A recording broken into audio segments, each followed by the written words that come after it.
प्यारे साथियों नमस्कार। Teachers academy online coaching institute से मैं हूं अम्बरीश शुक्ल। आप सबका बेहद स्वागत है आपके अपने चहेते संस्थान में। टीचर्स एकेडमी एकमात्र संस्थान है जो आपको अध्यापक बनाने के लिए सदैव प्रतिबद्ध रहता है। और इसी प्रतिबद्धता की कड़ी में आज आपके सामने मैं लेकर उपस्थित हुआ हूं हिंदी के एक महत्वपूर्ण टॉपिक, जिसे हम साहित्य शास्त्र या काव्य शास्त्र के नाम से जानते हैं। चलिए शुरू करते हैं।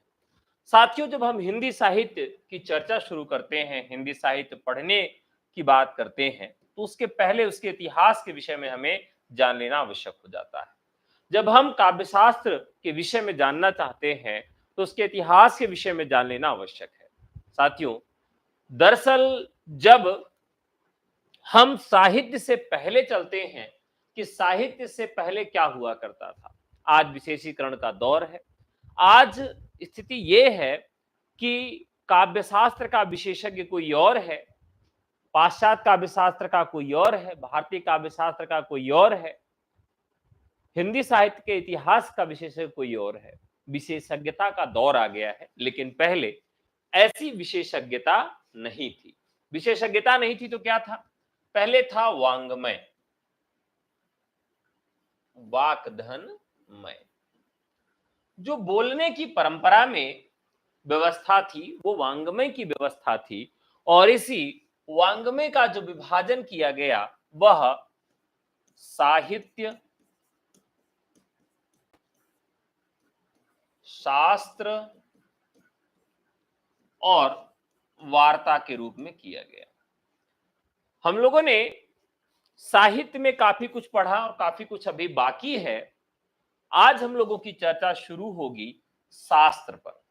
और जब हम शास्त्र की बात करते हैं, तो शास्त्र में हिंदी में हमें कौन कौन से शास्त्र पढ़ने हैं? तो एक तो हमें भाषा का शास्त्र पढ़ना है, भाषा शास्त्र। दूसरा पढ़ना है साहित्य का शास्त्र, साहित्य का शास्त्र हमें पढ़ना है। और तीसरा हमें व्याकरण का शास्त्र पढ़ना है। साथियों, हमें कौन कौन से शास्त्र पढ़ने हैं? तो भाषा का शास्त्र, भाषा शास्त्र, या जिसे हम भाषा विज्ञान के नाम से भी जानते हैं, साहित्य का शास्त्र, या जिसे साहित्य शास्त्र, या जिसे हम काव्य शास्त्र के नाम से भी जानते हैं। तो साहित्य शास्त्र का ही एक दूसरा नाम है जिसे हम काव्य शास्त्र के नाम से जानते हैं। तो काव्य शास्त्र हमें पढ़ना है। और व्याकरण शास्त्र में हम जिसे व्याकरण के नाम से जानते हैं, तो व्याकरण भी हमें पढ़ना है। कुल मिलाकर आज हमारी जो चर्चा शुरू होगी वह शुरू होगी साहित्य के शास्त्र पर, यानी कि साहित्य शास्त्र पर। ठीक है। आशा करता हूं कि आप सब अच्छे होंगे, आपकी तैयारी अच्छी चल रही होगी। और आज बहुत दिन बाद आपके साथ लाइव होके पढ़ने का एक मौका मिला है। कुछ दिन तक हम लोग अभी लाइव रह के पढ़ाई करेंगे और कुछ महत्वपूर्ण बिंदुओं पर भी हम लोग तैयारी करेंगे।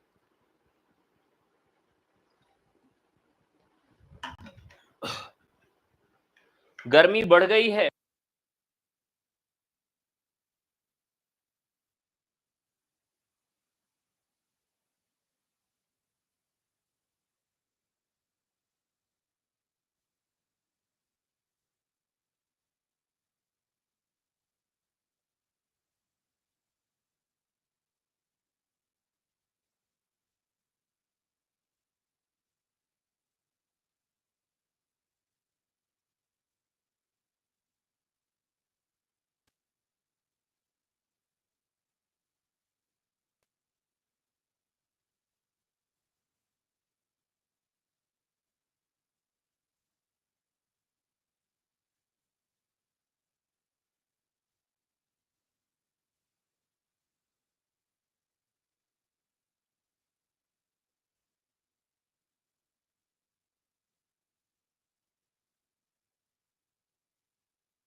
ठीक है, आवाज अब मिलने लगी होगी। ठीक है, तो हम आज बात करेंगे साहित्य के शास्त्र पर, यानी कि जो हमें अनुशासित करने का कार्य करता है। मनुष्यों को अनुशासित करने का काम धर्म करते हैं और शास्त्र करते हैं और संविधान करता है। हम अगर कह दें छोटे से बच्चे को कि बेटा मेढक मारने से आपके कान में दर्द होगा, कान दर्द करेगा अगर तुमने मेढक को मार दिया, बच्चा डर जाता है। तो हमें किसी न किसी तरीके से अनुशासित करने के लिए धर्म और शास्त्र का सहारा लेना पड़ता है, और उसी प्रकार से मनुष्यों को अनुशासित करने के लिए संविधान का भी सहारा लेना पड़ता है। वैसे काव्य को अनुशासित करने के लिए और काव्य की श्रेणी में कौन आएगा कौन नहीं आएगा, इसकी भी पूरी जिम्मेदारी शास्त्र ही निभाते हैं। ठीक है,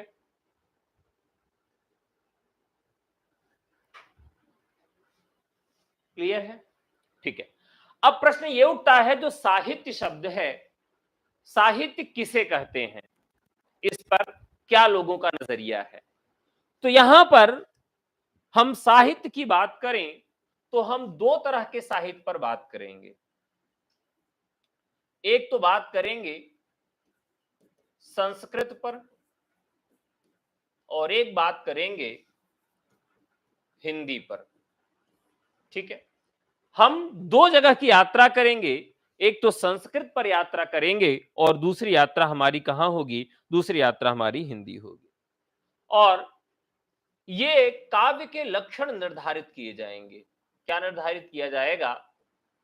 काव्य का लक्षण निर्धारित किया जाएगा। और काव्य का लक्षण जब हम निर्धारित करेंगे तो जैसे लोग कहते हैं ना कि भाई इसके लक्षण तो अच्छे नहीं लग रहे हैं हमको, ये बदला बदला सा लग रहा है।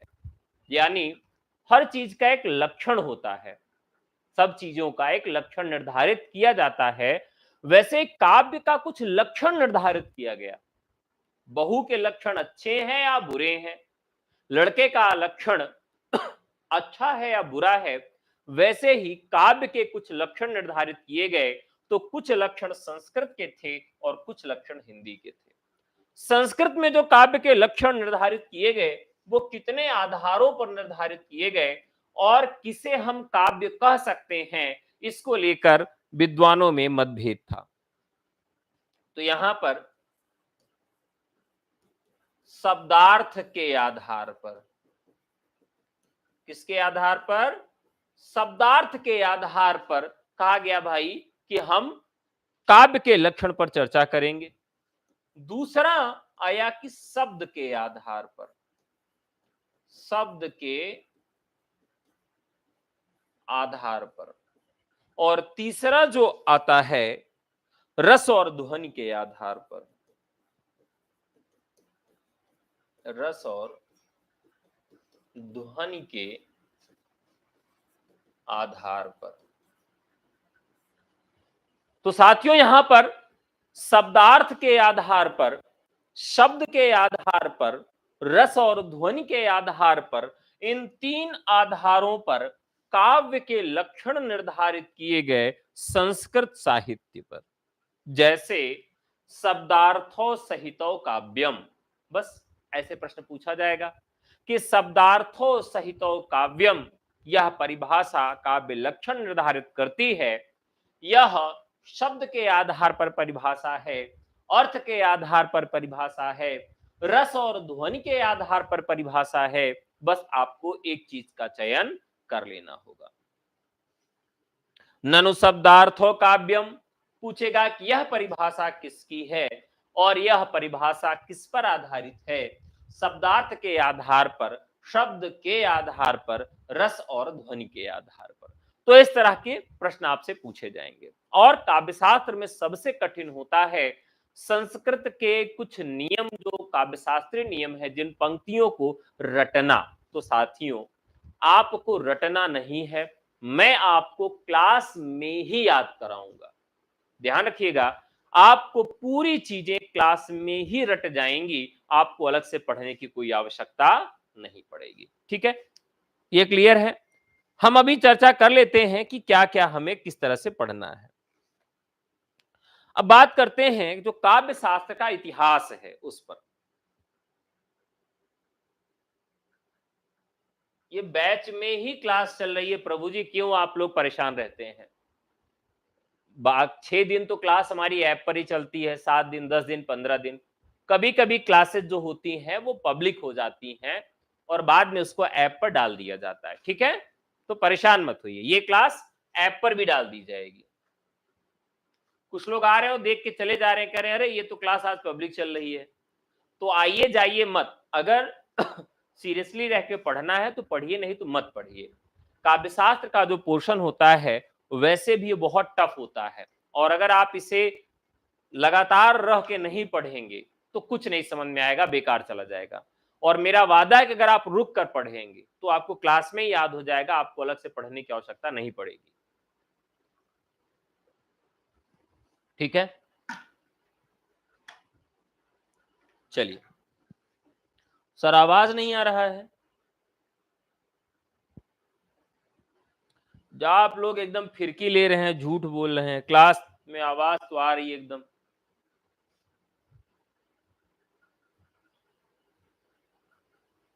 आवाज आ रही भैया, एकदम धुआंधार आ रही है। ठीक है, बाकी लोग बता दें आ रही है आवाज। ठीक है, चलिए शुरू करते हैं।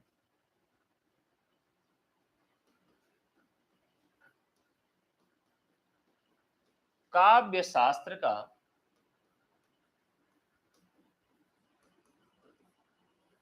इतिहास तो हम शुरू करेंगे।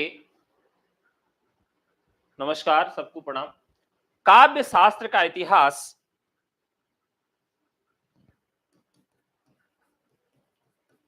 प्राचीनतम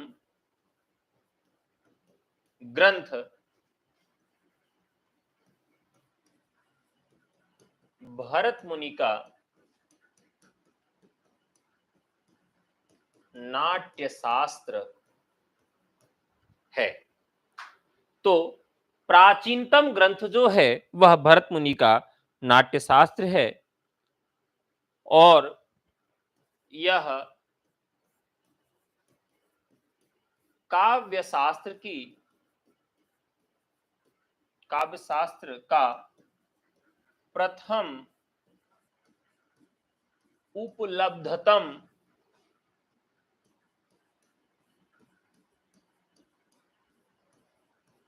ग्रंथ है। प्राचीनतम ग्रंथ भरत मुनि का नाट्य शास्त्र है। यह काव्य शास्त्र का प्रथम उपलब्धतम ग्रंथ है। इसका मतलब इसके पहले और भी काव्य शास्त्र के ग्रंथ लिखे गए ऐसे प्रमाण मिलते हैं, लेकिन उपलब्ध कोई ग्रंथ नहीं होता है। ठीक है, ये क्लियर हो गया आपको? बढ़िया। भरत मुनि के बाद एक पूरी परंपरा चली जिसमें हम भामह से शुरू करेंगे, और ये परंपरा आते आते भारतीय काव्य शास्त्र में हिंदी साहित्य तक पहुंच जाती है। तो जिसमें भामह, उद्भट, दंडी, वामन, रुद्रट, भोजराज,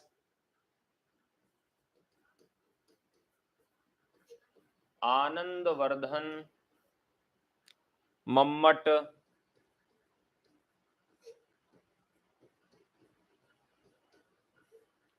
जयदेव,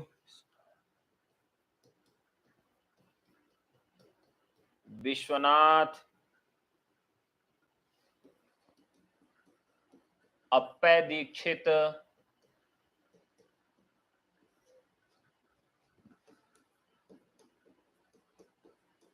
और जगन्नाथ, ये मुख्य हैं।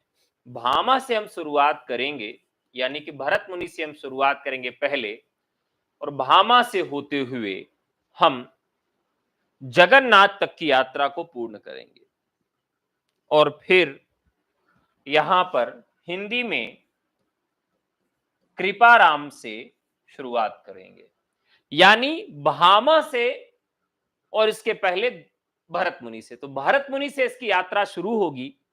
भरत, भामह, उद्भट, दंडी, वामन, रुद्रट, भोजराज, आनंदवर्धन, मम्मट, जयदेव, विश्वनाथ, अप्पय दीक्षित, जगन्नाथ और कृपाराम।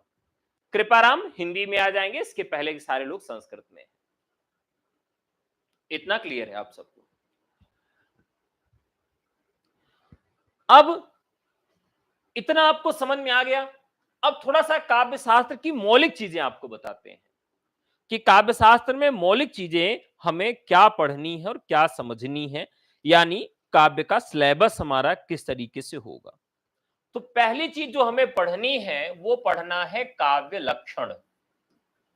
और काव्य लक्षण में हमने आपको बता दिया कि काव्य का लक्षण हम 3 आधार पर पढ़ेंगे: शब्द के आधार पर, शब्दार्थ के आधार पर, रस और ध्वनि के आधार पर। ठीक है, यानी कि हर व्यक्ति ने काव्य के लिए क्या परिभाषा निर्धारित की। किसी ने शब्द के आधार पर शब्दार्थों सहितो काव्यम कह दिया, किसी ने शब्दार्थ के, किसी ने शब्द के और किसी ने रस और ध्वनि के आधार पर काव्य लक्षण की परिभाषा को निर्धारित किया। और जब हम काव्य लक्षण पढ़ेंगे तो फिर पढ़ेंगे काव्य प्रयोजन।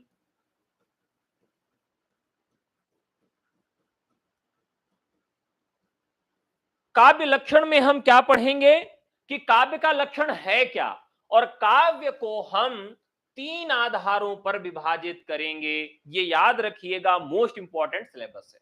ठीक है, दूसरा चैप्टर है काव्य का प्रयोजन। जैसे हर एक चीज का एक प्रयोजन होता है।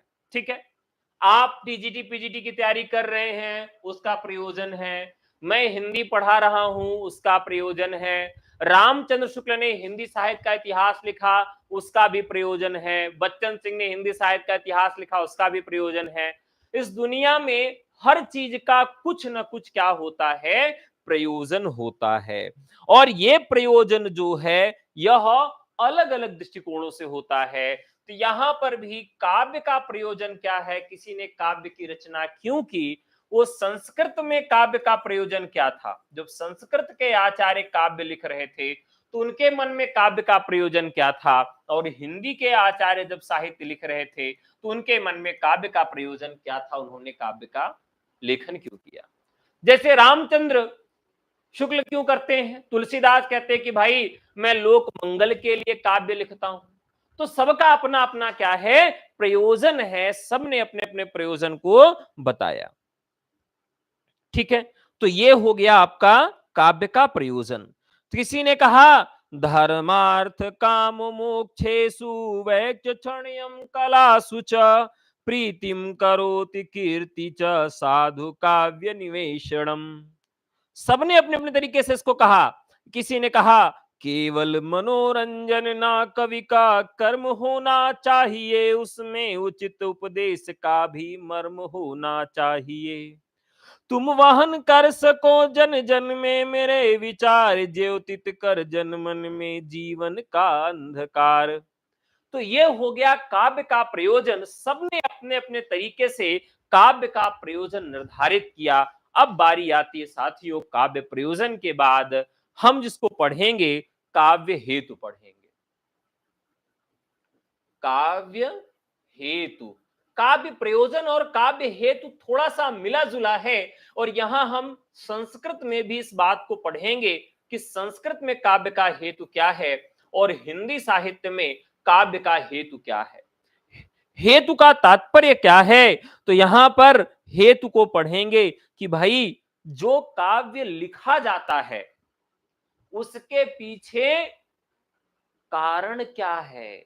जैसे एक बहुत सामान्य सी कहावत और अवधारणा है, सामान्य सी अवधारणा क्या है कि भाई अगर कोई पुरुष सफल है तो उस सफलता के पीछे किसी महिला का हाथ होगा, ऐसा कहा जाता है ना। अब कोई महिला अगर सफल होती है तो उसके पीछे भी किसी पुरुष का हाथ होता है, स्वाभाविक है। और यह भी हो सकता है कि कोई सफल हो तो उसके पीछे किसी महिला पुरुष का हाथ न हो, किसी मतलब कोई ना कोई ऐसी शक्ति है जो सबकी सफलता में साथ देती है। यहां पर काव्य हेतु का तात्पर्य है कि किसी ने अगर काव्य लिखा तो उसके पीछे कौन सी शक्तियां थी। तो एक शक्ति की, एक हेतु की बात की गई, प्रतिभा। किसी ने कहा भाई ऐसा है कि हमारा छोरा तो जन्म से प्रतिभावान छे, हमारा लड़का तो जन्मजात प्रतिभावान है, ये पैदा हुआ तभी से प्रतिभावान है, इसको पढ़ाने लिखाने की कोई जरूरत नहीं पड़ी, संगत की कोई आवश्यकता नहीं पड़ी, जन्म से ही है ये। कहे अच्छा, तो इसमें विज्ञान तो नहीं मानता, साहित्य क्या मानता है हम उसकी चर्चा कर रहे हैं। विज्ञान तो अलग कहता है, विज्ञान तो कहता है नहीं भाई, जन्मजात सब मूर्ख ही पैदा होते हैं, लेकिन उनकी परवरिश, थोड़ा बहुत जेनेटिक्स का प्रभाव पड़ता है, लेकिन 90% प्रभाव उनकी परवरिश का होता है। अगर किसी राजा के बच्चे को जन्म से ही किसी भेड़िया समाज में रख दिया जाए तो वो जन्मजात मूर्ख ही पैदा होगा, क्योंकि जन्म लेगा और भेड़िया के जैसे ही वो जानवरों की भांति ही सारा काम करेगा। अगर किसी बहुत बुरे बदतर परिवार से किसी बच्चे के जन्म के बाद ही किसी राजा के महल में छोड़ दिया जाए तो बहुत अच्छा कार्य करेगा, जैसे कर्ण हो गया।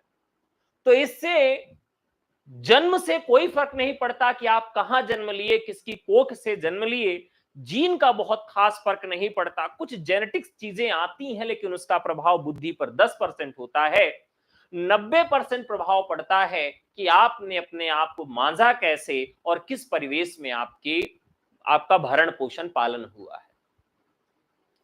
तो प्रतिभा जो होती है, साहित्य मानता है कि प्रतिभा जन्मजात होती है। एक तो हो गई काव्य का हेतु हुआ कि कोई काव्य अगर लिख रहा है, तुलसीदास ने अगर काव्य लिखा तो वो क्यों लिखे, क्योंकि वो प्रतिभावान थे, प्रतिभा थी। दूसरा साथियों यहां पर हेतु हो जाएगा व्युत्पत्ति। दूसरा क्या हो जाएगा, व्युत्पत्ति हो जाएगा। और व्युत्पत्ति का मतलब होता है कि श्लोक शास्त्रे काव्याद विच्छमणाव, संसार के निरीक्षण से नया काव्य और शास्त्रों के अध्ययन से प्राप्त होता है। बहुलता का तात्पर्य व्यापक ज्ञान से है। कोई बच्चा अच्छे घर में जन्म नहीं लिया या लिया, लेकिन उसने अध्ययन और अध्यापन बहुत अच्छे से किया, शास्त्रों का अध्ययन बहुत अच्छी तरीके से किया और उसके बाद उसके अंदर ज्ञान आ गया। तो दो आधार हैं, एक आधार है प्रतिभा का और एक आधार है व्युत्पत्ति का। जन्म लिया और जन्म के बाद उसने कुछ अच्छी पुस्तकें, कुछ अच्छे काव्य के ग्रंथ पढ़ लिए तो उसके अंदर क्या हो गया, काव्य लिखने हेतु व्युत्पत्ति आ गई। ठीक है, तो ये हो गई व्युत्पत्ति। तीसरी जो प्रतिभा है जिसे हम क्या कहते हैं, करत करत अभ्यास से, और तीसरा होता है अभ्यास। जैसे आप में से बहुत सारे ऐसे लोग हैं जिनको रोज ये कहा जाता होगा कि कुछ भी हो जाए, कितना भी पढ़ लो, किसी से भी पढ़ लो, तुम्हारा कुछ नहीं होने वाला, तुम मंदबुद्धि हो, तुम्हें कुछ नहीं याद होता। और ऐसे लोग ही इस दुनिया में सबसे ज्यादा सफल हुए हैं, जिनको उनके गुरुओं ने, उनके माता पिता ने, उनके सगे संबंधियों ने कह दिया कि ये लड़का नकारा है, कुछ नहीं कर सकता। इस दुनिया में ऐसे ही लोगों ने अधिक नाम कमाया है। आप किसी भी ऐसे बड़े और सफल व्यक्ति का नाम सोच लीजिए, उसको जन्मजात कुछ नहीं मिला, यानी कि प्रतिभा ना के बराबर थी, व्युत्पत्ति उसके अंदर ना के बराबर थी, उसने अभ्यास से अपने आप को उस काबिल बना लिया। तो आप अभ्यास पर भी भरोसा कर सकते हैं। तो काव्य का हेतु, किसी ने काव्य में रामायण लिखा, किसी ने काव्य में महाभारत लिखा, किसी ने रामचरितमानस लिखा, तो उसके पीछे का कारण क्या है, तो या तो प्रतिभा है, या तो व्युत्पत्ति है, और या तो अभ्यास है। तो ये 3 तरह के काव्य हेतु हैं जिस पर चर्चा की गई, यह भी हमको पढ़ना है। ठीक है, चलिए अब बात करते हैं। इसके बाद आता है साथियों काव्य गुण और काव्य दोष। ठीक है, जैसे आप घर से निकले, आपके माता पिता ने आपको मना कर दिया, अरे बेटा ऐसे कहां जा रहे हो, इधर से तो नहीं जाना चाहिए, इधर से अगर गए तो बड़ा गड़बड़ हो जाएगा।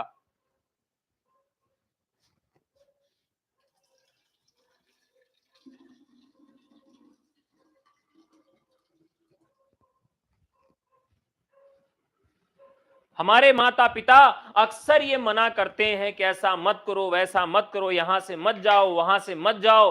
इस तरह से कई भ्रांतियां हैं कि बिल्ली रास्ता काट दी है तो मत जाओ ना, मतलब अलग लगता है कि भ्रांतियां। तो कुल मिलाकर कुछ दोष होता है जो समाज और धर्म के अनुसार विहित नहीं होता, और कुछ गुण वाला भी होता है। वैसे किसी भी काव्य का गुण क्या है और काव्य का दोष क्या है, यह भी आज हम इसी के अंतर्गत पढ़ेंगे। तो कुछ काव्य और कुछ दोषों की तरफ आपका ध्यान ले चलते हैं।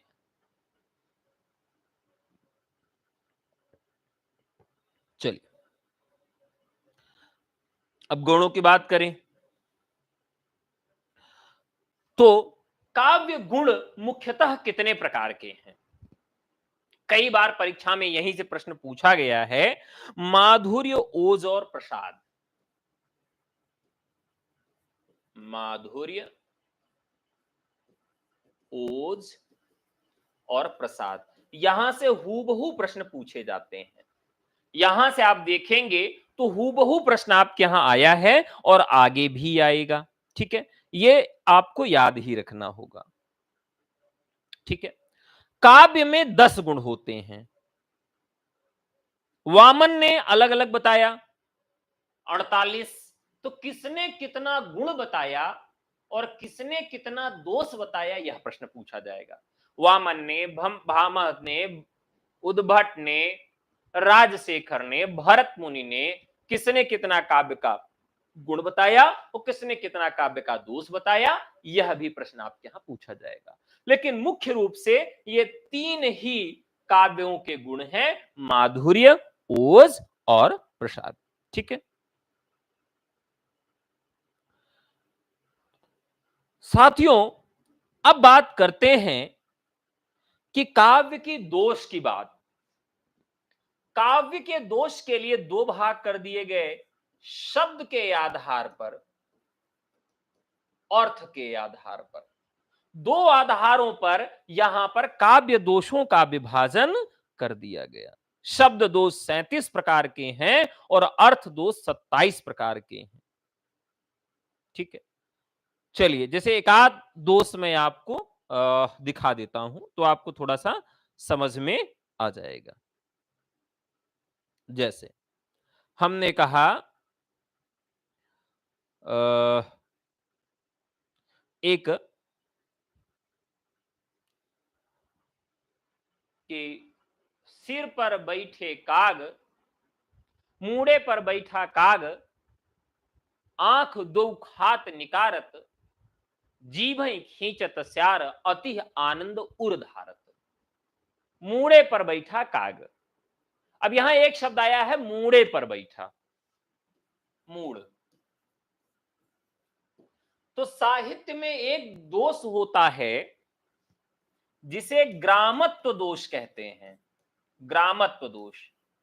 अब जैसे बहुत सारे लोग शहर में तो आ गए, लेकिन शहर में आने के बाद गांव की भाषा नहीं भूल पाए। कारण यह है कि उनकी जुबान में अधिक है। आजकल ऐसी स्थिति है, काम की तलाश में बहुत सारे लोग शहर में आते हैं और ग्राम की भाषा नहीं छोड़ पाते। जैसे कहेंगे कि भैया टाठी कहां है, लाओ सब लोग खाना लो, घाम में कपड़ा झुराने के लिए डाल दो, यहां बढ़नी से साफ कर दो, आज हमारे मूड़े में बहुत दर्द है, आज हमारा गोड़ बहुत पिरा रहा है, इस तरह की भाषा का प्रयोग लोग करते हैं। कारण यह है कि वो अपने साथ ग्रामीण पृष्ठभूमि की भाषा लेके आते हैं। तो जो उसमें ग्रामत्व दोष होता है, कई बार साहित्य में भी यह ग्रामत्व दोष देखने के लिए मिलता है। साहित्य में भी यह ग्रामत्व दोष देखने के लिए मिलता है। इसी तरह के कई दोष हैं जिन्हें हम साहित्य के काव्य शास्त्र के अंतर्गत पढ़ेंगे। ग्रामत्व दोष, श्रुति कटित्व दोष, अश्लीलत्व दोष, अक्रमत्व दोष, च्युत संस्कृत दोष, क्लिष्टत्व दोष, अधिक पदत्व दोष, न्यून पदत्व दोष, अप्रतीतत्व दोष, इस तरीके से। ठीक है, तो ये सारे जो दोष हैं और काव्य के गुण हैं, यह हम लोग इसके अंतर्गत पढ़ेंगे। ठीक है, अब बात करें कि हम काव्य शास्त्र में और क्या पढ़ेंगे। काव्य का प्रयोजन, काव्य का हेतु, काव्य के दोष, काव्य के गुण। अब इसमें आता है सिद्धांत।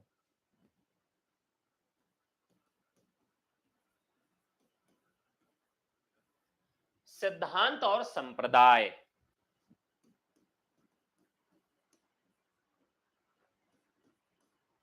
सिद्धांत और संप्रदाय पढ़ेंगे। संप्रदाय कौन कौन से? रस के संप्रदाय, अलंकार,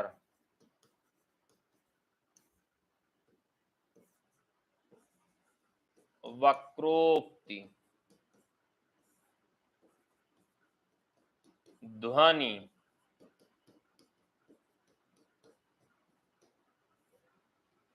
औचित्य। तो रस, अलंकार, ध्वनि और औचित्य। और इसी में एक संप्रदाय आएगा, रीति संप्रदाय।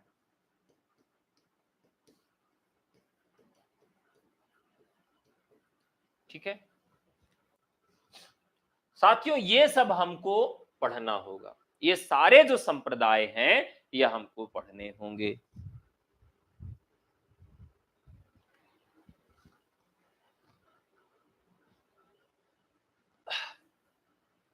साथियों, आप देखेंगे तो लगभग 19% प्रश्न यहीं से आपके आ जाएंगे या आ जाते हैं। ठीक है, चलिए, तो सबसे पहले हम क्या करेंगे, आज से शुरुआत करेंगे काव्यशास्त्र में प्रमुख आचार्यों के परिचय से। आचार्यों का परिचय।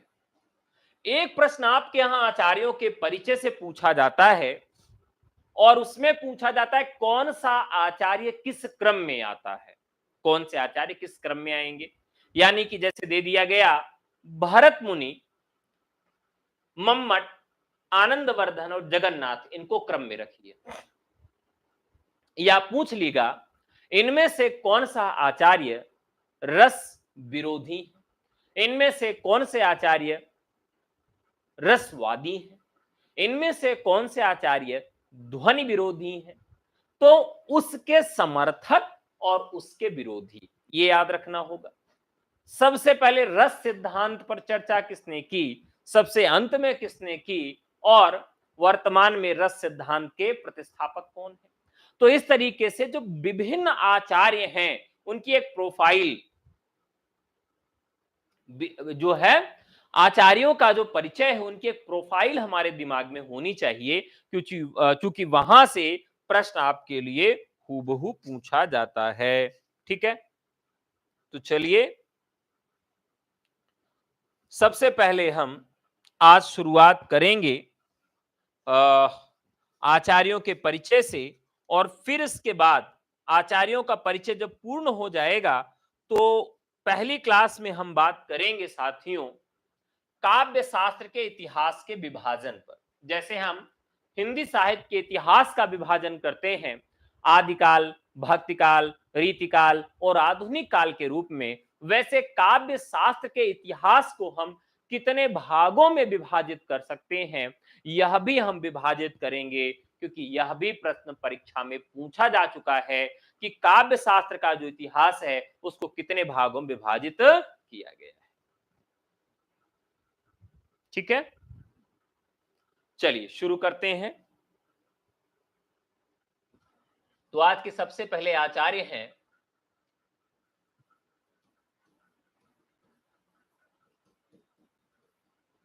आचार्य का नाम है आचार्य भरत मुनि। आचार्य भरत मुनि और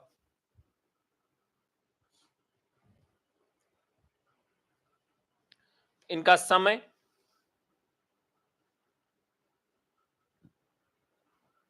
आचार्य यहां पर लिखेंगे कि इनका समय किसने दिया। सबसे पहले तो बलदेव उपाध्याय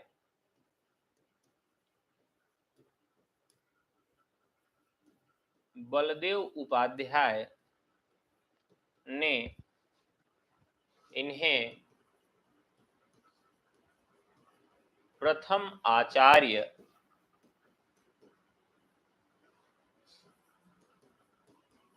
बताते हुए इनका समय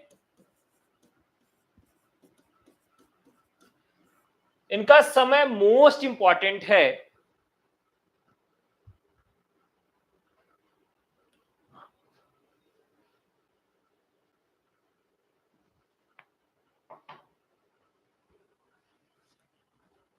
द्वितीय शताब्दी, इनका समय दूसरी शताब्दी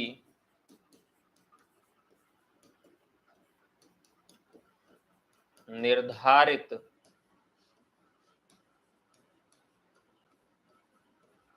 करते हैं। देखिए, हैं ये पहले आचार्य, लेकिन समय इनका क्या है? द्वितीय शताब्दी। याद रहेगा, हैं ये पहले आचार्य, लेकिन इनका समय क्या निर्धारित किया गया? तो इनका समय निर्धारित किया गया द्वितीय शताब्दी, दूसरी शताब्दी। याद रहेगा सबको, याद भी रखिएगा, क्योंकि ये अत्यंत महत्वपूर्ण है कि इनका समय क्या निर्धारित किया गया? द्वितीय शताब्दी। अब बात करते हैं इनकी रचना को लेकर कि इनकी रचनाएं क्या क्या हैं।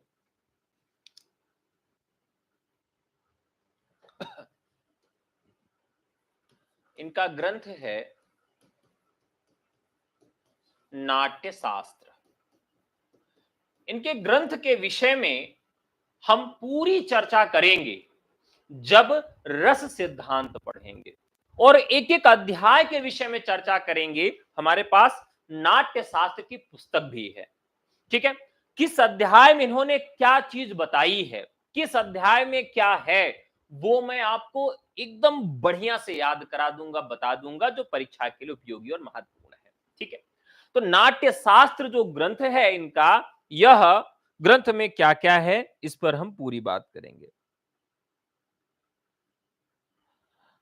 और ये काव्यालोचना और काव्य शास्त्र का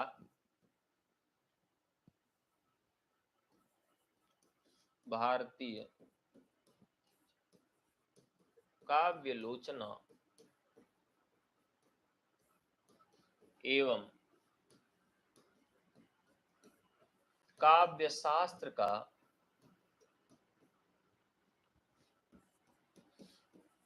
विश्वकोश है, ठीक है। तो साथियों, जो नाट्य शास्त्र ग्रंथ है, इतना अद्भुत ग्रंथ है कि आज भी अगर कोई हॉलीवुड की फिल्म बनाता है तो उसके दिमाग में नाट्य शास्त्र जरूर रहता है, क्योंकि नाटक कैसे लिखे जाएंगे, नाटक किसके लिए लिखा जाना है, नाटक में क्या होना चाहिए, सब कुछ उसमें बताया गया है। यहां तक कि नायक को वस्त्र क्या पहनने हैं, नायिका को वस्त्र क्या पहनने हैं, नायक और नायिका की जो सहेलियां हैं वो कैसी भाषा बोलेंगे, नायक की भाषा क्या होगी, पीठ मर्द कैसा होना चाहिए, कांचुकी कैसा होना चाहिए, यानी कि एक एक शब्दावलियों से मैं आपको अवगत कराऊंगा जब आपको नाटक और रस सिद्धांत पढ़ाऊंगा, एकदम से मजेदार। अगर आप काव्यशास्त्र कभी नहीं पढ़े और आपको काव्यशास्त्र नहीं आता, तो आप नाटक नहीं पढ़ सकते और आपको नाटक कभी भी समझ में नहीं आएगा। इसीलिए मैंने निर्णय किया कि पहले आपको काव्य शास्त्र पढ़ाऊंगा, काव्य शास्त्र जब आप समझ जाएंगे तब आपको नाटक पढ़ाऊंगा, तभी आपको समझ में आएगा। बिना काव्य शास्त्र को पढ़े हुए आप नाटक नहीं समझ सकते। ठीक है, तो चलिए, भारतीय काव्यालोचना एवं काव्य शास्त्र का यह विश्वकोश कहा जाता है। ठीक है, अब यहां पर कुछ चीजें और आपके लिए समझने वाली हैं जो महत्वपूर्ण है, मैं आपके लिए छोड़ रहा हूं, आपको बताना है। भरत मुनि ने जो नाट्यशास्त्र लिखा, इसे क्या कहा जाता है? तो नाट्यशास्त्र को पंचम वेद कहा जाता है। क्या कहा जाता है? पंचम वेद कहा जाता है। दरअसल अब समझिएगा, एक श्लोक है, दिवसावसाने नटराज राजो ननाद ढक्काम नव पंचबारम। दिवस के अवसान पर नटराज राजो, जो नटों के राजा हैं, मतलब जो, जैसे आप भारतीय फिल्म इंडस्ट्री में महाअभिनेता महानायक अमिताभ बच्चन को कहते हैं, ठीक उसी प्रकार से इस पूरे विश्व में नटों के राजा हैं, यानी अभिनेताओं के भी अभिनेता हैं, महानायकों के भी महानायक हैं शिव। उनको इसीलिए नटराज कहा जाता है, नटों के राजा कहा जाता है। तो ये पूरी धरती की रचना हो गई और वेदों की रचना हो गई। ब्रह्मा जी ने वेदों की रचना कर दी कि भाई जितने लोग हैं वो इससे आनंदित होंगे। तो वेद पढ़ने का जो अधिकार था वो कुछ कुछ ही वर्गों के पास था, और जो मनोरंजन का अधिकार था वह भी कुछ ही वर्गों के पास था। यानी कि जो आम जनता थी वह मनोरंजन के अधिकार से विरत थी, उसको मनोरंजन नहीं मिल पा रहा था।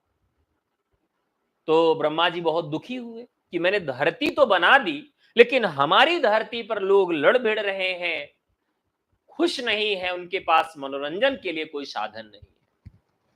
वो आचार्य नंदकेश्वर के स्वप्न में आके कहते हैं कि ऐसे वर्ग जो मनोरंजन के अधिकारी नहीं है, उनके लिए सहज सरल मनोरंजन की व्यवस्था की जाए। और ऐसी मनोरंजन की व्यवस्था करने के लिए आचार्य नंदकेश्वर ने भरत मुनि को आदेश दिया कि आप जाइए और एक नए वेद की स्थापना करिए। और उन्होंने एक नए वेद की स्थापना की जिसका नाम है पंचम वेद या नाट्य शास्त्र। जब पंचम वेद की रचना की गई तो इस पंचम वेद में चारों वेद से कुछ न कुछ चीजें ग्रहण की गई। तो चलिए बताइए किस वेद से क्या चीज ग्रहण किया गया? ये परीक्षा में प्रश्न पूछा गया है। ऋग्वेद से क्या ग्रहण किया गया? यजुर्वेद, अथर्ववेद, सामवेद। ये प्रश्न पूछा गया कि भरत मुनि ने जब नाट्यशास्त्र लिखा तो उन्होंने नाट्यशास्त्र में पांचों वेदों से थोड़ी थोड़ी चीजें ग्रहण करके और अंत में एक ग्रंथ लिख दिया। तो कहां से उन्होंने क्या ग्रहण किया है ये आप बताएंगे? चलिए फटाफट कमेंट करिए। देखिए इसमें एक ग्रंथ है जो थोड़ा बहुत रस की बात करता है और एक गाने बजाने के लिए बात करता है। तो जो पाठ है, ऋग्वेद में सबसे अधिक ऋचाएं हैं और पाठ हैं। ऋग्वेद में सबसे अधिक ऋचाएं और पाठ हैं किस चीज के लिए? देवताओं की स्तुति के लिए ना। या सृष्टिस्त्राष्टुराद्या वहति विधिहुतं या हविर्या च होत्रे ये द्वे कालं विदित्तः श्रुति विषय गुणा या स्थितः व्याप्य विश्वं यामाहु सर्वबीज प्रकृतिरिति ययः प्राणिनः प्राणवन्ता प्रत्यक्षाभि प्रपन्नावस्तनु विराष्टाभिरीशः। ये वेद का पाठ नहीं है। आनो भद्रः क्रतवः यन्तो विश्वतो अदबधासः सदमिदवदे आसन्न प्रायुव रक्षितारः दिवे दिवे। कुछ पाठ बनाए गए, जैसे पहला पाठ तो अभिज्ञान शाकुंतलम का था। दूसरा क्या है कि वेदों में आह्वान करने के लिए, देवताओं को बुलाने के लिए, जैसे आप पूजा पाठ करते हैं तो आह्वान मंत्र है कि देवताओं को पहले बुला लीजिए, आनो भद्रा, चारों दिशाओं से जो भी पॉजिटिव एनर्जी, सकारात्मक ऊर्जा है वो आ जाए। तो पहले देवताओं को बुला लेते हैं, फिर उनका पूजा पाठ होता है। यानी कि पूजा पाठ के नियम, देवताओं के आह्वान के नियम, ये सारी चीजें जो भी पाठ हैं वो ऋग्वेद से ग्रहण किए गए। यानी कि ऋग्वेद की सबसे खास बात क्या है, वो पाठ है। तो यहां पर भरत मुनि ने ऋग्वेद से क्या ग्रहण कर लिया, पाठ ग्रहण कर लिया। एक चीज उन्होंने यहां से उधार ले लिया। दूसरा है, सबसे अच्छे गीत और संगीत की बात करें तो सामवेद में है गान। कैसे याद रहेगा, जब आप शाम के समय होते हैं, ये अक्सर बच्चों को भूल जाते हैं, जैसे आप शाम के समय जब होते हैं तो सबसे अधिक मौसम आपका, मन आपका रोमांटिक होता है। जब कभी शाम ढले तो मेरे दिल में आ जाना, जब कभी शाम ढले तो मेरे दिल में आ जाना। शाम का मौसम बड़ा मदहोश करने वाला, बड़ा रोमांटिक होता है। तो शाम के समय आप क्या करते हैं, अधिक गाना गाते हैं। तो इस तरीके से याद रखेंगे कि शाम जब होगी तो आप क्या करेंगे, गाना गाएंगे। ठीक है। और ऋग्वेद, ऋग्वेद में आप क्या करेंगे, बैठ के पाठ करेंगे। तो ऋग्वेद से पाठ हो जाएगा और सामवेद से क्या हो जाएगा, गाना हो जाएगा। ठीक है। हाँ, अब बात करते हैं, एक और है हमारे पास, रस की बात करते हैं। रस जो है, रस उन्होंने कहां से ग्रहण किया, अथर्ववेद से ग्रहण किया। और यजुर्वेद से उन्होंने क्या ग्रहण किया, अभिनय किया। ठीक है। तो ऋग से पाठ, यजुर से अभिनय। अब इसकी एक ट्रिक बना लेते हैं तो ये कभी नहीं भूलेगा। साथियों, थोड़ी सी आपको एक चीज मैं बता देता हूं, बस 1 मिनट से भी कम का समय लूंगा आपको। देखिए, ये हमारा मस्तिष्क है और इस मस्तिष्क में दो भाग होते हैं। एक भाग जो है आप इसको रट के फुलफिल करते हैं, और दूसरा भाग जो है आप इसे इमेज से फुलफिल करते हैं। इसमें इमेज से फुलफिल करते हैं और इसमें रट के फुलफिल करते हैं। जब आप जिस चीज को रटते हैं उसका 90% आप जो है भूल जाते हैं, केवल 10% याद रहता है रटने वाले से। और इमेज के माध्यम से जो चीज आप ध्यान में रखते हैं उसमें से 90% आपका याद रहता है, केवल 10% भूलते हैं। और हम किस विधि का ज्यादा प्रयोग करते हैं, इस रटने वाली विधि का प्रयोग अधिक करते हैं, हम इमेजिनेशन वाली विधि का प्रयोग नहीं करते हैं। मैं फिर से दोहरा दूं, अगर आप हिंदी पढ़ रहे हैं तो हिंदी में आपको याद रखना पड़ेगा, और हिंदी याद रखने का ही खेल है। जिसको जितना ज्यादा याद रहेगा वो उतना जल्दी अध्यापक बन जाएगा। मैथमेटिक्स के जैसे यहां कुछ सीखना नहीं है। तो याद कैसे रहेगा, अगर आप किसी भी चीज को इमेजिनेशन फॉर्म में याद करते हैं तो ये साइंटिफिक है कि 90% चीजें याद रहेंगी, केवल 10% भूलेगा। और रटने पर आपको केवल 10% चीजें याद रहेंगी, 90% भूलेगा। और हम सबसे अधिक, हम क्या पूरा विश्व सबसे अधिक इस रटने वाली प्रक्रिया पर ही जोर देता है, और 90% चीजें भूल जाता, केवल 10 याद रहती है।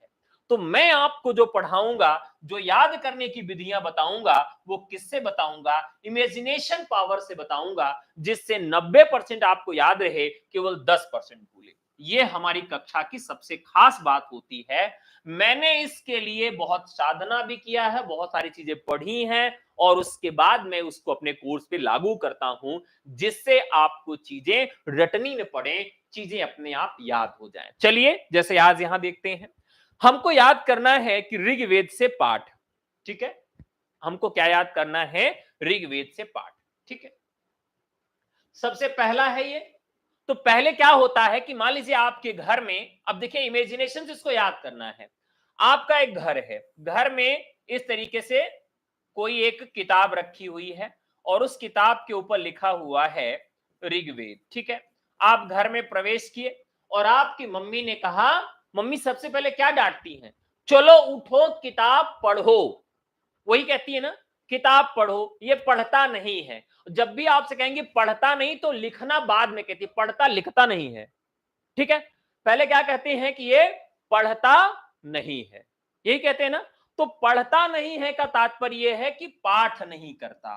तो सबसे पहला जो वेद है ऋग्वेद है, और वहां से उन्होंने क्या ग्रहण कर लिया, पाठ ग्रहण कर लिया। मम्मी यही कहती है ना कि ये पढ़ता नहीं है, तो सबसे पहला कौन सा वेद है, ऋग है। तो ऋग्वेद का मतलब पाठ का मतलब पढ़ना, ठीक है, ये हो गया। यजुर्वेद का मतलब हो गया अभिनय, यजुर्वेद का मतलब अभिनय। चलिए अब देखते हैं यजुर। यजुर आप कहते हैं तो इसमें आपको अजुर सुनाई दे रहा है, यजुर अजुर। यजुर कहने पर आपको असुर सुनाई दे रहा है। क्या सुनाई दे रहा है, असुर सुनाई दे रहा है। आप यजुर पढ़ते हैं तो आपको क्या सुनाई देता है, एक थोड़ी सी यहां पर भनक आ रही है असुर की, यजुर असुर। तो असुर की ध्वनि आ रही है। तो असुर लोग क्या करते हैं, हम असुरों का अभिनय करते हैं, जबकि हम दिल के बहुत अच्छे हैं, लेकिन हम असुर होने का अभिनय करते हैं लोगों को डराने के लिए। तो अभिनय कहां से लिया गया, असुरों से। हम असुर हैं नहीं, लेकिन हम असुरों का क्या करते हैं, अभिनय करते हैं, यजुर असुर, ठीक है। तो अभिनय हमने कहां से लिया है, हमने लिया है यजुर्वेद से, यजुर असुर अभिनय। फिर बात आती है अथर्ववेद की, अथर्ववेद, ठीक है।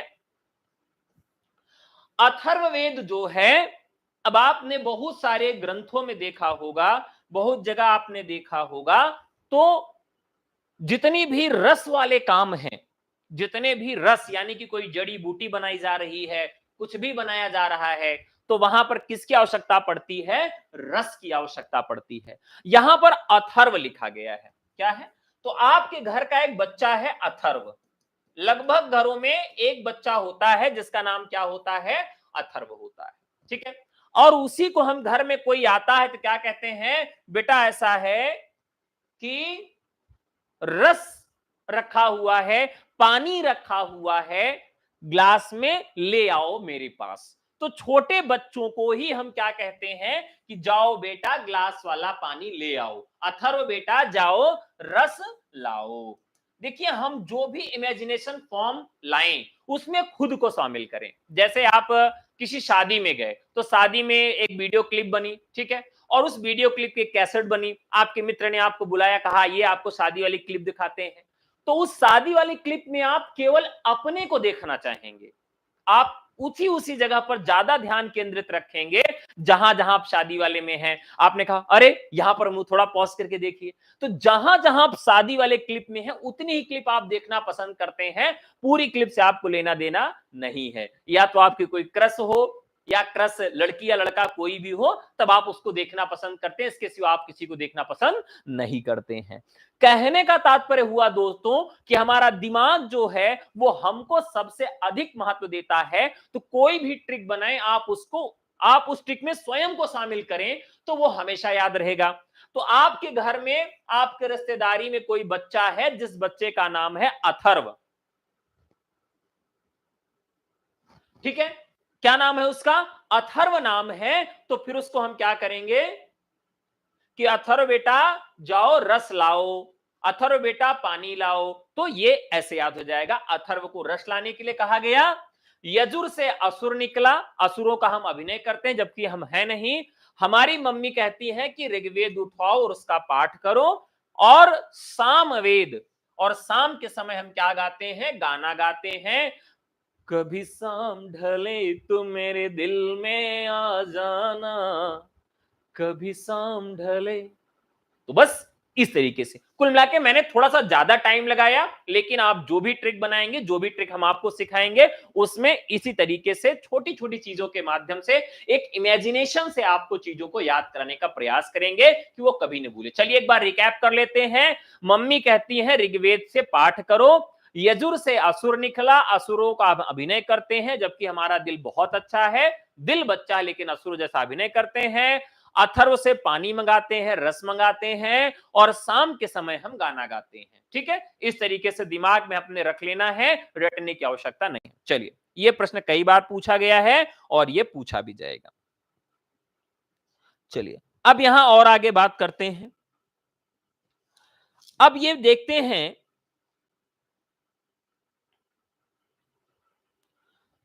दरअसल भरत मुनि का जो समय है वो कोई निश्चित नहीं है, बलदेव जी ने निर्धारित किया है, लेकिन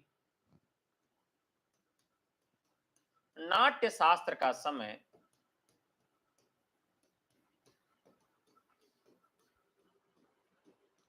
200 से 300 ईसा पूर्व, 200 से 300 ईसा पूर्व के बीच अनुमानित है। ठीक है, नाट्य शास्त्र का जो समय है वो फिक्स नहीं है, तो नाट्य शास्त्र का समय क्या है साथियों, अनुमानित है। ठीक है, तो अनुमानित क्या है, 200 से 300, लेकिन बलदेव साहब ने कहा कि नहीं, दूसरी शताब्दी इनका समय है। नाट्य शास्त्र का प्रधान विषय क्या है, इसका प्रधान विषय रूपक है। नाट्य शास्त्र का प्रधान विषय क्या है, तो ये नाटक है। ठीक है, अब बाकी इस पे हम और डिटेल में बात करेंगे। रूपक है, इसमें 36 अध्याय हैं, कई जगह इसमें 37 अध्याय भी मिलते हैं, तो 36 अध्याय हैं कि 37 अध्याय हैं, इस पर हम अलग से बात करेंगे। मैं आपको पुस्तक ही नाट्यशास्त्र की दिखा दूंगा कि कितने अध्याय हैं। ठीक है, और 36 अध्याय हैं साथियों, 5000 श्लोक हैं, और अनुष्टुप छंद का अधिकतम प्रयोग है। किस छंद का सबसे ज्यादा प्रयोग किया है भरत मुनि ने, तो सबसे अधिक इन्होंने अनुष्टुप छंदों का प्रयोग किया है।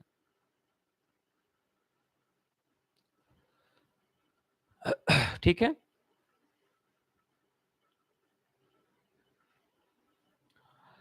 अब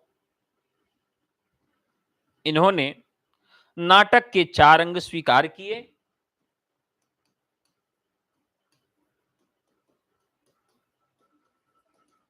भरत मुनि ने नाटक के 4 अंग स्वीकार किए। साथियों, ये प्रश्न कई बार पूछा गया है, अगर आपको मालूम हो तो आप हमें कमेंट करके बता सकते हैं कि भरत मुनि ने नाटक के कितने अंग स्वीकार किए और कौन कौन से वो अंग हैं। पहला, पाठ्य या वस्तु तत्व, पाठ्य या वस्तु तत्व, अभिनय,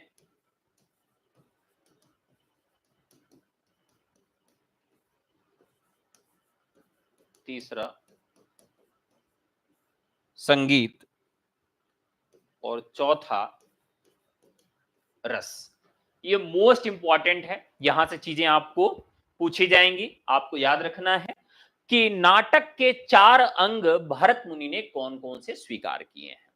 तो भरत मुनि ने नाटक के 4 अंग स्वीकार किए, वो कौन कौन से हैं, यहां पर हमने लिख दिया, पाठ्य या वस्तु तत्व, अभिनव, संगीत और रस। चलिए इसको याद कर लेते हैं। सबसे पहले उन्होंने पाठ्य या वस्तु तत्व को रखा, यानी कि जो उसका कथानक होगा, वो सबसे ज्यादा होगा।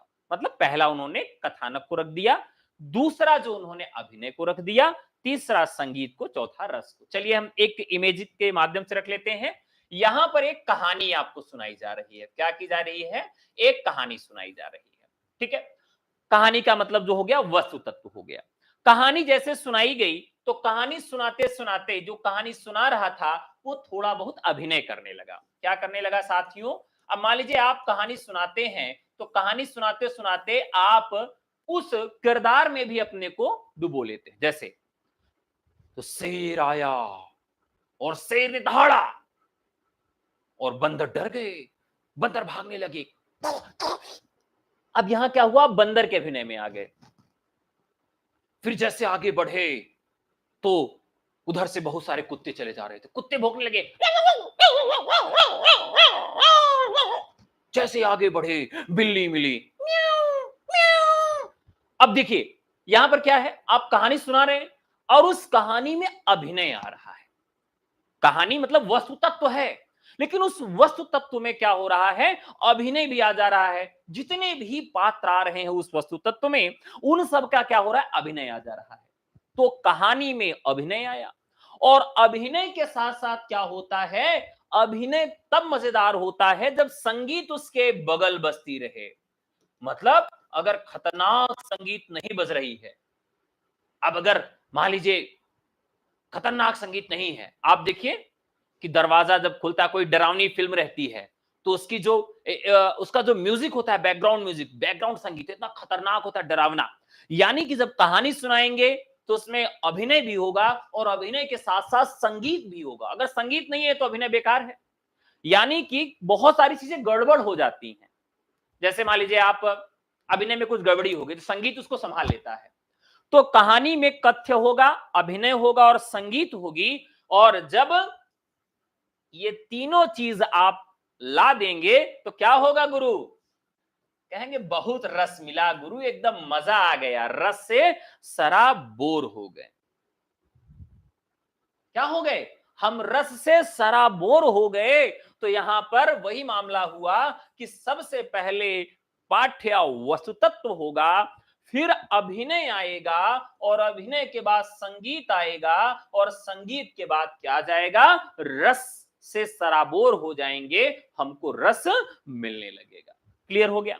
तो कहानी, अभिनय, संगीत और रस, नाटक के 4 अंग स्वीकार किए। किसने स्वीकार किए? भरत मुनि ने। ठीक है, ये बहुत आसान सी चीज है। इन्होंने रस 8 माने, ठीक है, शांत रस नहीं माना, ठीक है, और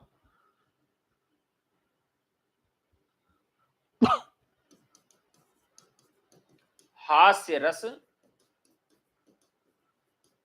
सभी रसों का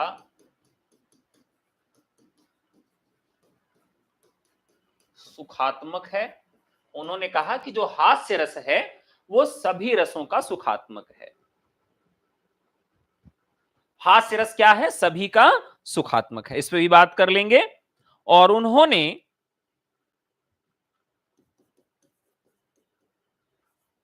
हास्य की उत्पत्ति,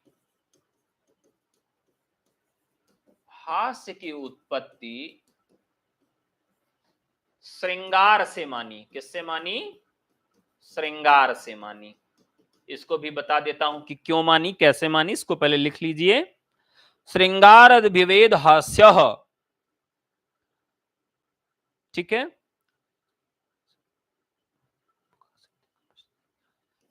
8 रस रूपकाश्रित हैं, रूपकाश्रित हैं, काव्याश्रित नहीं। रूपकाश्रित हैं, काव्याश्रित नहीं। यह भी मैं आपको बताऊंगा। ये सारे पॉइंट महत्वपूर्ण हैं, इन सारे पॉइंट को समझ के ही जाइएगा, नहीं गुरु गड़बड़ा जाएगा सब। ठीक है, चलिए इतना पहले समझा देते फिर आगे बढ़ते हैं। दरअसल भरत मुनि ने रसों की संख्या 8 मानी। उसके पीछे का कारण क्या था? भरत मुनि ने रूपक यानी नाटकों को आधार बना के नाट्यशास्त्र लिखा, उसमें रसों को प्रधानता दी। और किस लिए दिया? लोगों को रस मिले, और लोगों को रस मिले इसीलिए उन्होंने नाट्यशास्त्र लिखा। अब जब कुछ ऐसा रस उसमें रख दिया जाए कि लोगों को रस ही न मिले, तब नाटक बेकार हो जाएगा। क्योंकि भारत मुनि ने नाट्यशास्त्र इसलिए लिखा क्योंकि जो निचली जातियां थी या जो साहित्य और वेदों का अध्ययन नहीं कर पाने वाले लोग थे, सहज उपलब्ध नहीं था मनोरंजन का साधन उनके लिए, उन लोगों के लिए नाट्यशास्त्र की रचना किया गया। अब उन्हीं को रस न मिले तब क्या होगा? मान लीजिए आप जाइए, ठीक है, और आप जैसे गए अपने प्रेमिका के साथ बढ़िया पॉपकॉर्न लेकर, और बढ़िया सा खूब तैयारी से गए, डिओड्रेंट वगैरह लगा के, और प्रेमिका के कंधे पे हाथ रखा, और उसी हाथ जिस हाथ को कंधे पे रखा उसी हाथ में पॉपकॉर्न ले लिया, दूसरे हाथ से पॉपकॉर्न खाने लगे। पिक्चर स्टार्ट हुई। जैसे पिक्चर स्टार्ट हुई वैसे ही आने लगा, मन रे तन कागज का पुतला, मन रे तन कागज का पुतला, लागे बूंद बिनसी जाए, पल में गर्भ करे क्यों इतना, मन रे तन कागज का पुतला। ये आने लगा। फिर उसके बाद आने लगा कि ब्रह्म सत्यम जगत मिथ्या, माया तू महा ठगिनी हम जानी। फिर कहने लगे कि ये सब मोह माया है, ये सब बंधन है, क्या लेके आए थे, क्या लेकर जाओगे, जीवन व्यर्थ है। अब इस तरह से आप प्रेमिका के साथ माहौल बना के आए थे कि बढ़िया पिक्चर देखेंगे, लेकिन यहां पर क्या हुआ?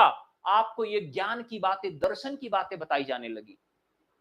अब आप क्यों आए थे? अपने रसों का विरेचन करने के लिए आए थे। अरस्तु का एक विरेचन सिद्धांत है।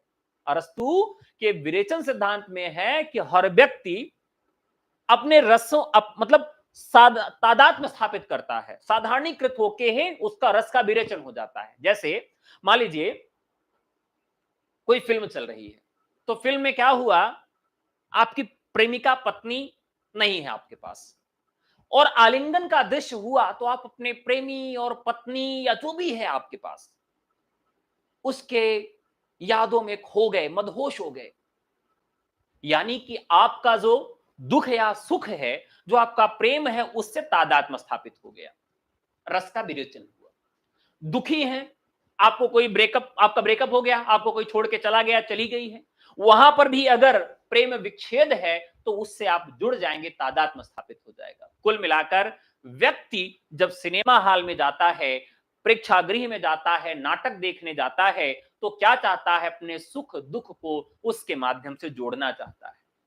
लेकिन कोई भी वहां पर ज्ञान लेने के लिए मूड में नहीं जाता है। ज्ञान लेना होगा तो कहीं और जाएगा, ठीक है? तो वो फिल्म देखने के लिए, नाटक देखने के लिए, ज्ञान लेने के लिए नहीं जाएगा। हाँ, थोड़ा बहुत ज्ञान उसमें अलग से आप डाल सकते हैं। तो भरत मुनि ने यही कहा कि नाटक जो है वह आनंद के लिए लोग जाते हैं, अपने दुख सुख के विरेचन के लिए जाते हैं, और उसमें अगर हम केवल दार्शनिकता, सांसारिक बातों की चर्चा करने लगेंगे तो वो नाटक की असफलता होगी। इसलिए भरत मुनि ने शांत रस को नहीं रखा रसों के अंतर्गत। हास्य रस सभी रसों का सुखात्मक है। उन्होंने कहा कि हास्य रस जो है, मतलब एक दुखात्मक एक सुखात्मक, ठीक है? अब कोई रो रहा है तो गुदगुदा दीजिए, तो उसका सुखात्मक हो गया। मतलब सभी रसों का सुखात्मक है। हास्य की उत्पत्ति श्रृंगार से मानी गई। मोस्ट इंपॉर्टेंट है, हास्य की उत्पत्ति कहां से मानी गई? श्रृंगार से मानी गई, ठीक है? अब जैसे क्या होता है कि खने खने नयन को न अनुसरई। अब मान लीजिए कोई स्त्री, कोई बालिका अपने कान, आंख के कोरों से किसी को निहारती है और धीरे से मुस्कुरा देती है। यानी जो श्रृंगार है, श्रृंगार से हास्य उत्पन्न होता है, ठिठोली, मजाक। जैसे कहते नहीं, आजकल की एक अवधारणा है, अब तो काफी कम हो गई है, कि लड़की हंस दी मतलब पॉजिटिव सिग्नल है। बल्कि मुझे लगता है कि जो ये समझता है वो सबसे बेवकूफ है। लड़का हंसता रहे लेकिन लड़की को हंसते हुए देख नहीं सकता, वो देख ली समझेगा पॉजिटिव अप्रोच है। मतलब उसके नजर में है कि लड़की एकदम ऐसे मुंह लटकाए हुए रोती खड़ी रहे तब तो ठीक है, अगर हंस दी तो उसको लगेगा गुरु सब सही चल रहा है, एकदम सही सिग्नल है। अरे पगलऊ, ऐसा नहीं होता है। तो कहने का तात्पर्य यहां पर यह है कि हास्य रस की जो उत्पत्ति हुई है वो श्रृंगार से हुई है, और जहां श्रृंगार अधिक हो जाता है, श्रृंगार जहां रहेगा वहां पर हास्य उत्पन्न हो जाता है। यह बात भरत मुनि कहते हैं। 8 रस जो हैं, भरत मुनि ने कुल 9 रस नहीं बताए, 8 ही रस बताए, और उन 8 रसों में बात ये कर रहे हैं कि ये जो 8 रस हैं रूपकाश्रित हैं, यानी कि ये रूपक पर आधारित है, नाटक पर आधारित हैं।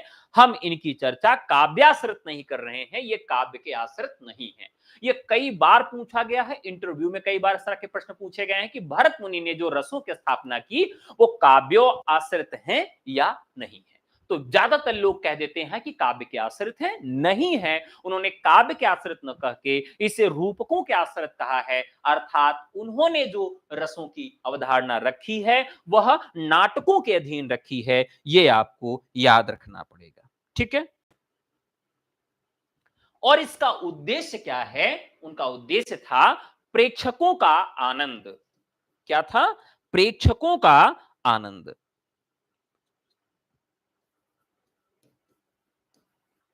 प्रेक्षकों का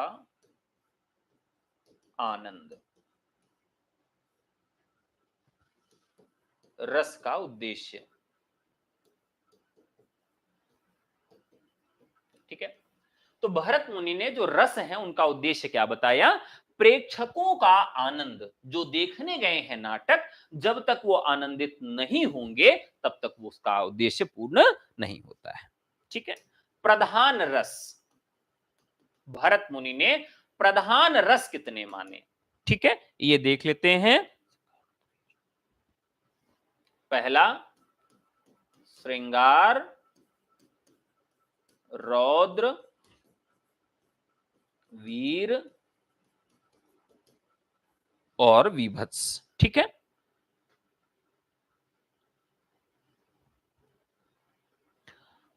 अभी उन्होंने बताया ही था, श्रृंगार से किसकी उत्पत्ति हो जाती है? हास्य की।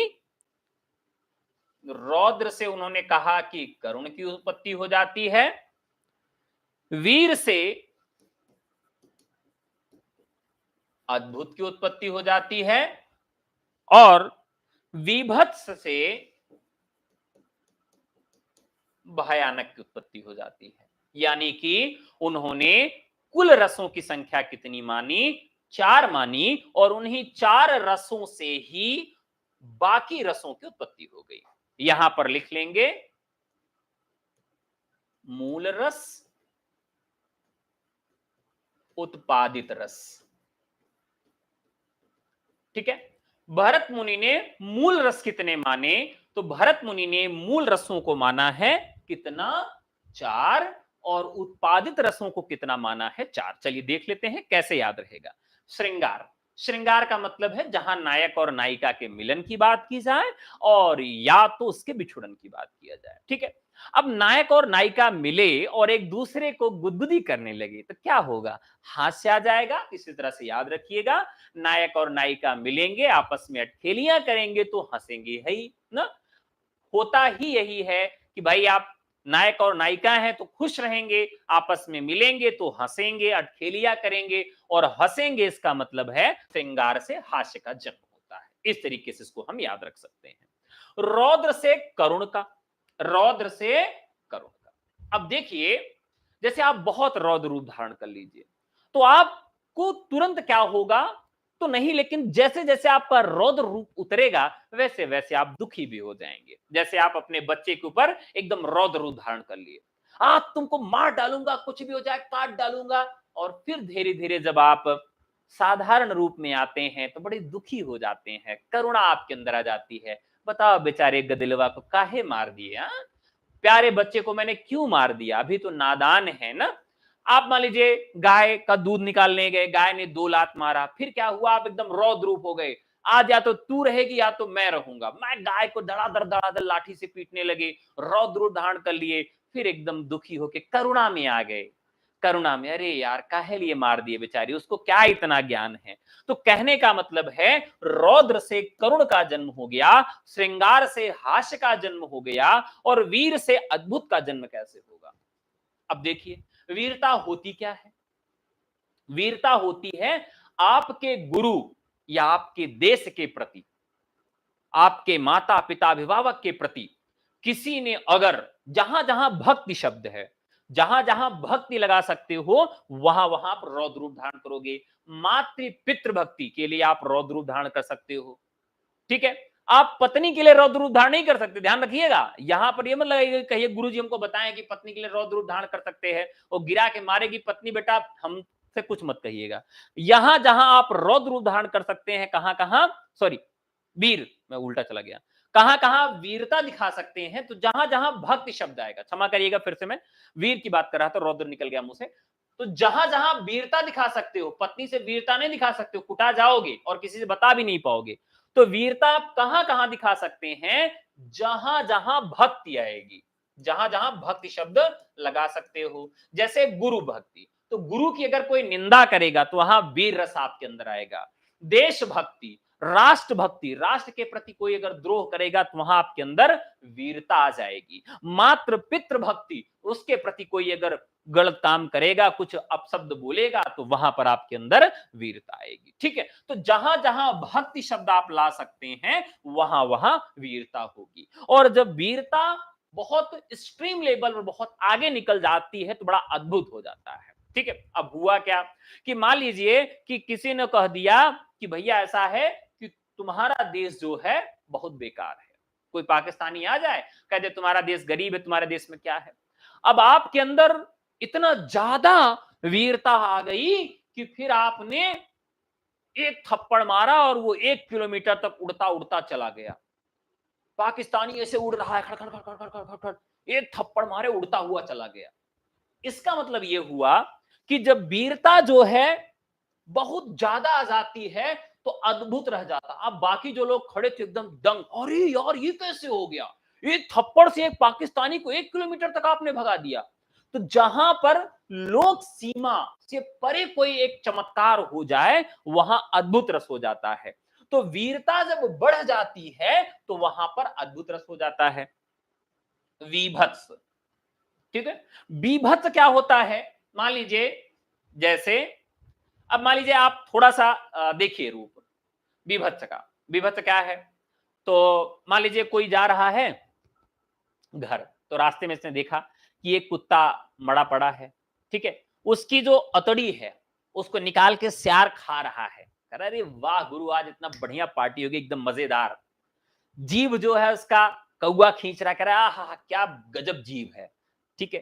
कीड़े बुलबुला रहे हैं, पानी ऐसे ऐसे टपक रहा है, मांस उसका लुथड़ रहा है, कीड़े अलग खा रहे हैं, बुलबुल बुलबुल कर रहे हैं, मवाद अलग से बह रही है, ठीक है। ये सारा रूप जो है उसका आ गया है। तो एक तो ये बीभत्स रूप हो गया। लेकिन अब इसको देख के जब ऐसी अवस्था होती तो आप देख के क्या हो जाते हैं, भयभीत हो जाते हैं, डर जाते हैं, छी। तो बीभत्स का जब रूप बहुत आगे बढ़ जाता है तो वो क्या हो जाता है, भयानक रूप धारण कर लेता है। तो कहने का मतलब ये है कि श्रृंगार से हास्य का जन्म हुआ, रौद्र से करुण का जन्म हुआ, वीर से अद्भुत का जन्म हुआ और विभत्स से भयानक का जन्म हुआ। मूल रसों की संख्या 4 है और इन्हीं से एक एक रस और जन्म लिया। इस तरीके से कुल रसों की संख्या 8 हो गई। भरत मुनि ने 8 रसों की स्थापना की। शांत रस को वो रस के अंतर्गत नहीं रख सकते हैं, नहीं रखते हैं। तो ध्यान रखिएगा, जो शांत रस है, आपसे पूछा जाएगा साथियों कि शांत रस रूप का आश्रित है, रूप का आश्रित है या काव्याश्रित है। गुरु जो इसका सही जवाब दे देगा उसको एक रसगुल्ला भी एकदम गर्मा गर्म भिजवा देंगे उसके घर पे। देखते हैं कितना लोग मेरी क्लास को समझ पाए। अगर आप समझ गए होंगे तो आप मुझे ये जवाब देंगे कि शांत रस जो है वह रूप का आश्रित है या काव्याश्रित है। फटाफट कमेंट करिए जल्दी से।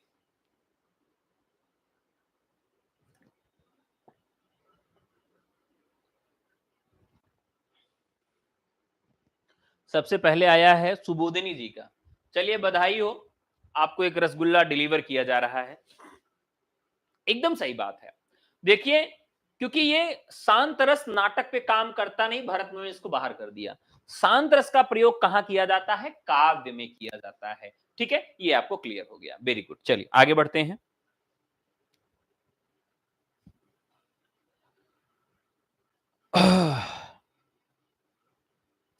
भरत मुनि ने वीर रस के भेद भी किए। श्रृंगार के उन्होंने दो भेद किए हैं। श्रृंगार के उन्होंने दो भेद किए। पहला संभोग और विप्रलंभ। ठीक है, इसी तरीके से उन्होंने वीर रस के भी भेद किए। वीर रस के उन्होंने भेद किए युद्ध धर्म दान, युद्ध वीर, धर्मवीर और दानवीर। ठीक है, और उन्होंने अलंकारों की बात की जाए तो चार अलंकार बताए। उपमा, रूपक, यमक और दीपक। उन्होंने केवल चार अलंकार बताए। ठीक है, चार अलंकार बताए। सबको याद करा दूंगा, आपको याद करने की जरूरत नहीं है, मैं भी क्लास में याद करा देता हूं। तीन अर्थालंकार और एक शब्दालंकार, ये जरूर याद रखिएगा। तीन अर्था एवं एक शब्दालंकार।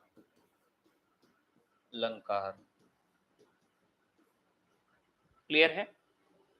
तो उपमा, रूपक, यमक और दीपक। अलंकार उन्होंने कितने बताए? तीन अर्था और एक शब्दालंकार। ठीक है,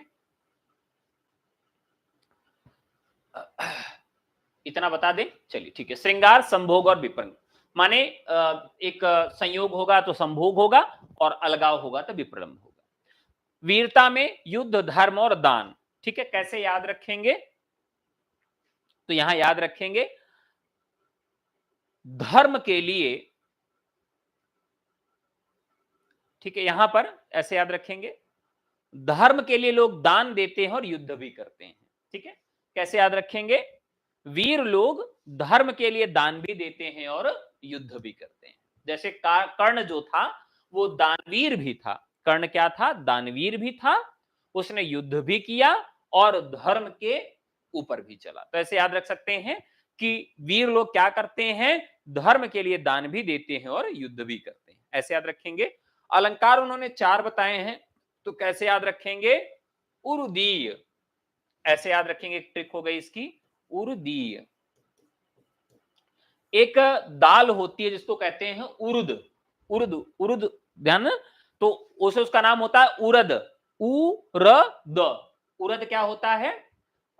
एक दाल होती है। ठीक है,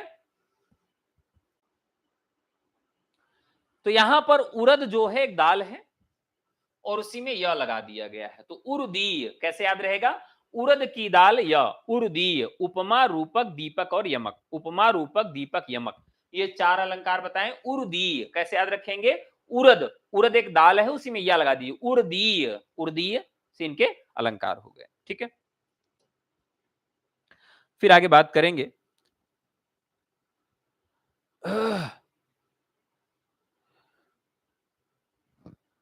इन्होंने उपमा के 5 भेद किए हैं। ये कई बार पूछा गया है। 5 भेद किए हैं, कौन कौन से? तो पहला भेद इन्होंने किया प्रशंसा, निंदा, निंदा, कल्पिता, कल्पिता, सदृशी, सदृशी और किंचित सदृशी। किंचित सदृशी। ठीक है, तो यहां से भी प्रश्न पूछा जाता है कि भरत मुनि ने उपमा के कितने भेद किए हैं। तो भरत मुनि ने उपमा के कितने भेद किए साथियों? तो उन्होंने उपमा के 5 भेद किए हैं। यहां से प्रश्न पूछा गया है। ठीक है, भरत मुनि ने 10 काव्य गुण बताए हैं। कौन कौन से? श्लेष, प्रसाद,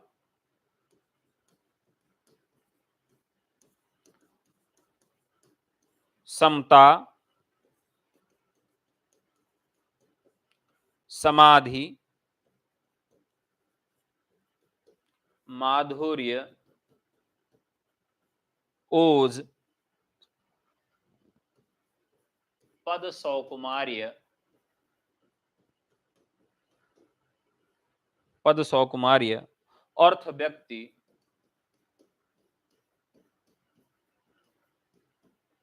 अर्थ व्यक्ति, उदारता,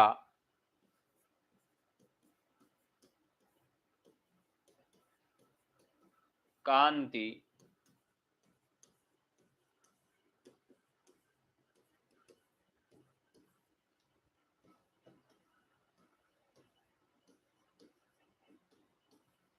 एक मजेदार बात यह है कि ये 10 नाम आपको याद रखने जरूरी नहीं है, क्योंकि यहां से प्रश्न पूछा जाता है कि इन्होंने काव्य के गुण कितने माने हैं। बस इनकी संख्या आपको याद रखना है, बाकी याद करने की जरूरत नहीं है। इन्होंने 10 काव्य दोष माने हैं, ये भी याद रखना है। इन्होंने काव्य दोषों की संख्या कितनी मानी है? 10। गूढ़ार्थ यानी कि जिसमें गूढ़ अर्थ हो, कठिन अर्थ दिखाई देता हो। दूसरा,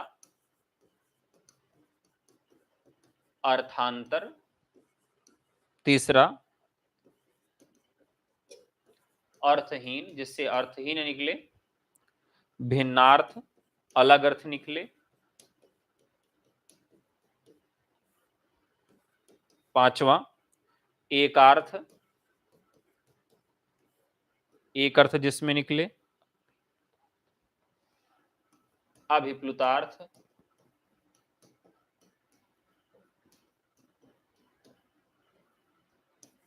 आभाषित हो। न्यायापीत। ठीक है,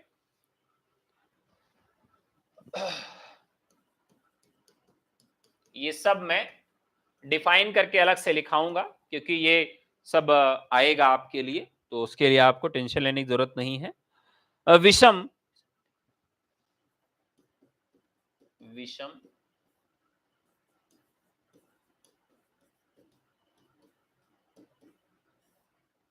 विसंधि, और सबसे अंत में मानते हैं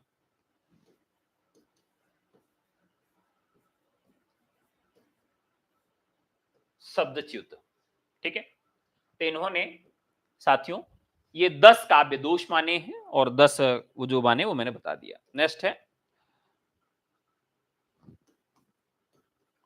49 भाव माने हैं, जिसके लिए इन्होंने संचारी की संख्या 33,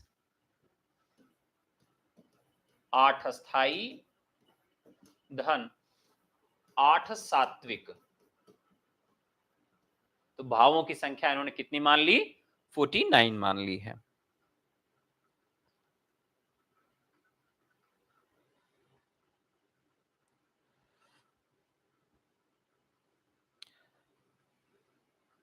ठीक है, तो ये कुछ महत्वपूर्ण जानकारियां हैं जो हम लोग अभी भरत मुनि के विषय में ले रहे हैं।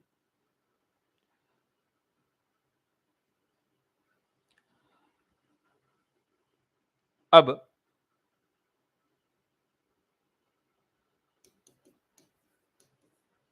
नाट्यशास्त्र में